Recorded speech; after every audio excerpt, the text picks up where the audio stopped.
Welcome back, and we go into episode number 30 of ECW CyberSlam with a look at last week's show. During that episode, CM Punk and Rhino competed for the ECW Television Championship in a match which went to a time limit draw. After the match, a disgruntled Rhino gored the referee for the match and was escorted out of the building. Later in the night, Paul Heyman announced the next ECW pay-per-view, November to Remember 2006, informing Raven and Tommy Dreamer that they would team up at the event, facing the Havana Pitbulls for the ECW World Tag Team Championships. Out of that, Paul Heyman makes his way down to the ring, further promoting the November to Remember event. He says that last week, after the show, Tommy Dreamer came to him and tried to get out of the match, saying that he couldn't work with Raven again. Heyman reminded Dreamer then, and he'll remind him now, he is under ECW contract, and that means that he does exactly what Paul tells him to do. Someone else unwilling to do as he's told, Rhino then comes down to the ring, demanding another match with CM Punk, and then a match with Rob Van Dam. Heyman said that what Rhino did last week was unacceptable and wouldn't help his cause in terms of getting title matches in the new ECW. Rhino wasn't willing to step down and grabbed Heyman by his face. With his trademark intensity, Rhino warned Heyman to give him what he wanted, or else. Paul Heyman was clearly terrified and begged for mercy. Rhino left the ring, having made his message loud and clear. A good segment there, Paul Heyman working well and Rhino doing okay. We continue 2 storylines in the course of that, helping both of them, so that is a successful opening segment to the show.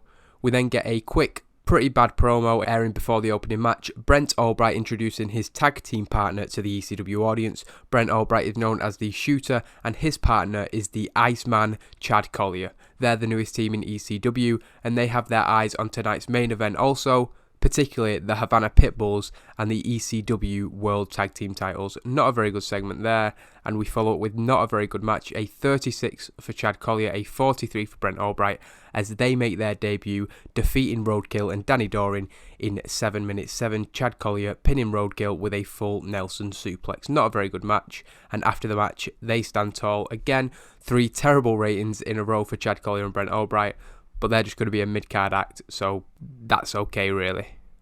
We then get a promo in the locker room of the Hustle. Homicide speaking to promote the main event. He singles out Sabu ahead of the Havana Pitbulls match with him and Rob Van Dam tonight, reluctantly mentioning that Sabu has picked up wins over both him and Low Ki in the last couple of months. Homicide then puts over the World Tag Team Champions, saying that Sabu's lucky run will end tonight at the hands of Ricky Reyes and Rocky Romero. Homicide struggling off script, meaning we have an underwhelming promo from him. He can do better than that. Rob Van Dam and Sabu are then shown just entering the building earlier today. The commentators putting over their friendship, including the fact that the pair travel to and from shows together. The second match of the night is a better match. Steve Corino picking up a squash victory over Johnny Swinger with the Eternal Dream. A 67 from Steve Corino. That's a main event level performance really. Johnny Swinger with a 35. They have good chemistry and it lifted us to getting a pretty decent match. Hopefully the main event can be a lot better than that, but it's decent for that middle of the card match. The Extreme Horsemen then enter the ring, standing tall, with Steve Corino taking a microphone from ringside. Before he can get too into what he wanted to say, Balls Mahoney came out with a steel chair. Steve Corino sent Stevie Richards and CB Anderson to take him down, only for them to be taken down with the swing of the chair. Balls enters the ring, Corino rolling out and leaving him to go one-on-one with Paul Burchill. Burchill ducks the initial chair swing from Balls Mahoney and then punches it directly into his face. Burchill and the Horsemen then head up the ramp, Mahoney grabbing the microphone that Corino had left behind. Despite being down on the canvas, Balls Mahoney defiantly challenges Burchill to a match next week. So both of them doing well, improvising. A good segment considering that it involved Balls Mahoney, and that sets up Paul Burchill's match with Mahoney next week.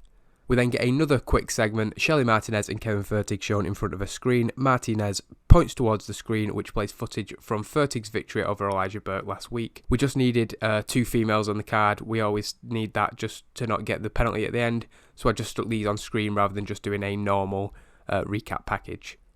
CM Punk is then interviewed by Jade, who asks him about what happened on last week's show. CM Punk, with another great promo, says that whatever happened between Rhino and the referee and how Heyman's going to deal with it is none of his business. What is his business is the ECW Television Championship, and whenever Rhino wants a rematch against him, he's got it.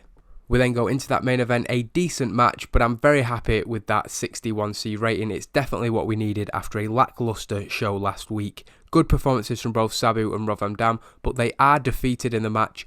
During the match, as Sabu and Rob Van Dam appear to be building some momentum, Rhino comes out and takes RVD out on the outside of the ring with a gore. Sabu is then left to compete in a handicap situation and is hit with a Cuban Missile Crisis, Ricky Reyes and Rocky Romero picking up the win. A huge win for the Havana Pitbulls there, and following the chaotic finish to the match, RVD lays lifeless on the outside, Sabu likewise in the ring. At the top of the ramp, Rhino stares down to the ring looking at the destruction that he has caused. The action isn't over there, however, as CM Punk comes out and begins a brawl with Rhino, the heated rivalry continuing. The two trade blows back and forth, heading through the curtain and out of sight. That brawl seemingly continuing into the backstage area, with Ricky Reyes and Rocky Romero still in the ring. They raise their ECW World Tag Team Championships high in the air, the commentator signing off the show, putting over a huge victory for the two men in the ring, but also the fact that these heated rivalries are far from over and are getting more and more violent as the weeks go on. So a 60C rating, back where we need to be, again, like I said, after a terrible show last week. That main event obviously helped us a lot. Good performances from Steve Corino, a good promo with CM Punk.